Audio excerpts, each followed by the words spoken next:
Good morning সবাইকে। সকাল সকাল সবাই কেমন আছো? যেহেতু কুয়াশা, মেঘলা ওয়েদার, একটু রোদ নেই, এত ঠান্ডার মধ্যে সবাই কেমন আছো? আমি তো একদমই ভালো নেই, প্রচণ্ড। আমি তো এমনিতেই প্রচণ্ড শীত কাতুরে, তার উপরে এত ঠান্ডা আর এত হাওয়া কুয়াশা, কি বলবো। তো আমাদের পুকুরের মাছ ধরাও মানে এমন দিনে হয়েছে যেদিন রোদই ওঠেনি। তো মানে সবাই মিলে এত আশা করেছিলাম যে পুকুরে মাছ ধরবো, কিন্তু সেটা আর হলো না। মানে এত ঠান্ডার মধ্যে আর বাবা নামতে দেয়নি কাউকেই। তো দেখো, লোকজনই মাছ ধরে নিয়েছে, আমরা আর নামিনি। এখানে সব রকম মাছই ছিল, মানে বেশি মাছ ছিল না, কিন্তু যেটুকু ছিল আমাদের বাড়ির জন্য ইনাফ।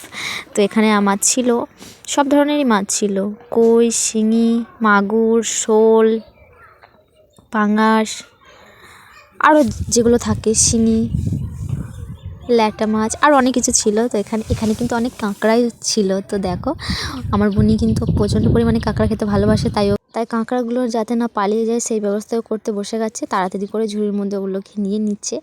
আর আমরাও কিন্তু দেখে প্রচণ্ড এক্সাইটেড, মানে একসাথে এতগুলো জ্যান্ত মাছ তো দেখাই হয় না। তো চলে চলে উঠোনে কি সুন্দর বেড়াচ্ছে, দেখতে কিন্তু অসম্ভব সুন্দর লাগছে। তো কেমন লাগলো জানি ভিডিওটা। টাটা।